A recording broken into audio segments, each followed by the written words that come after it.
Minha rapaziada, chegou o dia. Depois de duas boas atuações, tanto contra o Amazonas e principalmente contra o Goiás, vai chegar o momento que eu vou precisar me render um pouquinho ao trabalho do técnico Adair Helman e falar de um Atlético que mais uma vez precisa se reinventar no campeonato, consegue se reinventar, consegue encontrar soluções e agora faltam 3 joguinhos para o Atlético estar na primeira divisão da próxima temporada. E eu queria chamar a atenção pro Odair, que foi um técnico que eu sei que eu critiquei muito ao longo do caminho, e não me arrependo de nenhuma das críticas, mas o elogio que eu tenho para fazer ao Odair é como ele tentou alternativas durante todo o trabalho dele.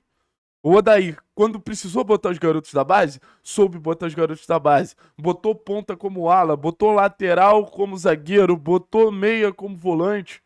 E acho que em algum momento ele até se enrolou um pouquinho nessa dinâmica. Eu acho que em algum momento ele até se perdeu um pouquinho na hora de fazer as melhores decisões. Mas eu acho que a coragem para tentar é algo muito importante num bom treinador. Eu não sei se a história do Odair com o Atlético acaba em 25, se vai se estender a 26. Mas uma característica que eu tenho certeza que eu quero que um treinador do Atlético tenha é coragem. E acho que o Odair, ele, em alguns momentos, foi até irresponsável. Mas não deixou de ser corajoso. Beleza? Vamos lá, cara, falar dessas mudanças. E acho que em todos os setores. Calma aí. Olha os caras me cobrando para utilizar o campinho. Beleza. Acho que em todos os setores a gente pôde perceber mudanças significativas nesse time do Atlético e mudanças que eu acho que foram muito efetivas na hora da gente ver um time conseguindo corresponder depois de mais um cenário de oscilação. Eu vou começar na defesa, porque a gente perde o Lucas Esquivel. Então a gente fica com a alternativa de escalar mais um zagueiro, já que a gente não tem mais esse lateral zagueiro. E o que que ele faz? Num primeiro momento tenta o Léo, insiste um pouquinho no Aguirre, tinha a alternativa do Beleze, mas a zaga do Atlético se acerta definitivamente, ou pelo menos nessa sequência de 3 jogos sem sofrer gol, quando ele consegue ter o Benavides pela direita. E o Benavides não é aquele jogador alto, com físico de zagueiro, mas é um jogador muito competitivo. O Teran centralizado, e eu acho que essa mudança é fundamental, porque você bota um jogador com muita vantagem física para disputar com os centroavantes do adversário. O Teran, por exemplo, ele fez um jogo contra o Anselmo Ramon que eu tenho certeza que o Aguirre não faria, ou que o Léo não faria, de imposição física, de ganhar duelos. Contra o próprio Henrique Almeida, que é um atacante mais móvel, acho que o Terão foi muito bem. E você devolve o Arthur para o lugar de origem dele, né? O Arthur sempre foi esse zagueiro pelo lado esquerdo. E o rendimento do Arthur cresce, tanto na construção, que ele é muito bom, como defendendo. Então a escolha pelo Benavides bota todo mundo no seu devido lugar. O Benavides consegue proteger aquele setor, você tem o Teran com suas qualidades se sobressaindo, principalmente essa capacidade física se sobressaindo contra esses duelos individuais com os atacantes. E você ainda tem o Arthur. E o Arthur, pô, assim, na posição dele ali, como esse zagueiro canhoto pelo lado esquerdo, na minha visão, é um fenômeno, um dos melhores do Brasil. Então você consegue acertar a zaga. Aí a gente vai para outra posição, ou outras posições que para mim foram fundamentais, que são as alas. E é muito importante a gente ressaltar como Léo Derek e Mendonça mudam completamente a maneira do Atlético atacar. Antes, eu acho que boa parte da competição, o Atlético sempre teve um foco muito grande em construir por dentro, utilizando os seus meias. Tanto que a gente pedia a utilização do Zapelli, a utilização do Dudu, a utilização do João, do Leozinho, jogadores associativos para fazer esse meio campo, ter a bola, ter domínio, atrair para atacar as costas. Então, no final das contas, ter um meio-campo potente parecia a solução para o Atlético, mas o Odair, ele cria um meio-campo um pouco mais competitivo para a decisão contra o Goiás. Óbvio que contra o Amazonas era um meio-campo mais criativo, mas contra o Goiás um meio-campo mais competitivo. Para quê? O Odair traz uma responsabilidade, um protagonismo muito grande para os dois alas. Tanto com o Mendonça pelo lado direito, responsável por criar várias chances contra o Goiás, quanto o Léo Derek pelo lado esquerdo. E volto a repetir, os mais influentes do time do Atlético.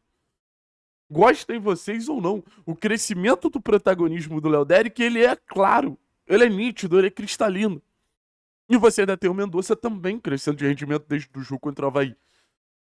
Ah, mas tomou as decisões erradas em transição. Mas a transição aconteceu. Óbvio que o Mendonça vai tomar decisão errada, isso é fato. Mas você ter uma alternativa ofensiva pelaquele lado, que vai pisar na área, que vai finalizar, que vai incomodar a última linha do adversário, é fundamental. Então acho que essa mudança de perspectiva é muito interessante, pelo menos para jogar fora de casa. Mas contra o Amazonas eu já vi um jogo muito bom do Derek e já vem numa sequência positiva o Mendonça. Então acho que é uma nova característica de mais um novo Atlético na temporada. E o meio-campo é muito interessante pra gente refletir, né? Porque a gente sempre pediu companhia pro Zapelli nesse jogo mais associativo. Mas talvez o nosso meio-campo que mais entregou sustentação defensiva foi o meio-campo com 2 jogadores de mais marcação e botando o Zapelli na origem da jogada. Porque o Zapelli como meia, cara, Filipinho e Patrick não vão encontrar ele entre linha. Então você recua o Zapelli, faz o Zapelli fazer o jogo dele como volante que tá se destacando tanto, avança Filipinho e Patrick para pressionar. O nosso gol contra o Goiás começa de uma pressão bem realizada pelo Patrick. Então os jogadores mais da frente não são necessariamente os jogadores criativos, mas são jogadores de pressão. E aí eu não sei, por exemplo, se o Dudu e o Leozinho conseguiriam fazer esse papel. Então você muda um pouquinho a dinâmica do meio campo pra você ter um protagonismo pro Zapelli, fazer essa transição, pegar esse jogo de frente, fazer o jogo acontecer, e você bota 2 leões ali do lado dele pra, beleza, eu vou pressionar e o Zapelli vai jogar. E óbvio, Filipinho e Patrick em algum momento naturalmente podem jogar. Principalmente o Patrick, que tem mais qualidade. E pra terminar, algo que eu gostei bastante que o Odair fez foi botar 2 atacantes, né? O Julimar ainda flutuando muito. Eu ainda não consigo definir o Julimar como ponta ou como atacante, vou ser bem sincero com vocês. Mas o Viviero, com certeza, é um atacante. E o Julimar, com essa liberdade de flutuar pelos lados, eu acho que potencializa muito o jogo dele, né? O Julimar apareceu pela direita, apareceu pela esquerda, mas exatamente nessa meia esquerda ali, que ele consegue ser, assim, mais desequilibrante possível. Encontrou passe pro Viveiros, fez os 2 gols contra o Amazonas. Então eu acho importante dessa liberdade, mas o próprio Julimar, ele sabe onde ele é mais desequilibrante. E o Viveiros, eu acho que gosta de ter essa companhia. No Atlético Nacional já jogava com dupla de ataque.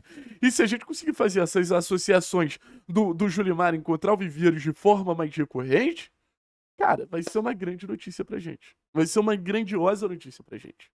É uma dupla que precisa ganhar um pouquinho mais de entrosamento, entendimento. E o jogo contra o Goiás acho que foi uma demonstração muito clara que quando eles se encontrarem, vai sair coisa boa. Beleza, minha rapaziada? Então, assim, é como eu enxergo esse time do Atlético. A gente tem ótimas alternativas no banco. Luiz Fernando, que pode entrar no lugar do Julimar. Leozinho, Dudu, que podem mudar um pouquinho a característica desse meio campo. O João, quem sabe, pra algum momento, que precisar substituir o Zapelli. E aí você tem pelos lados uma necessidade de encontrar os jogadores que façam esse papel de forma mais efetiva, mas, por exemplo, o próprio Benavides pode ir pro lado, você trazendo mais um zagueiro para fechar, como foi com a Aguirre, como foi com o Léo no jogo contra o Goiás. É interessante ver essa caixinha de ferramentas sendo movimentada.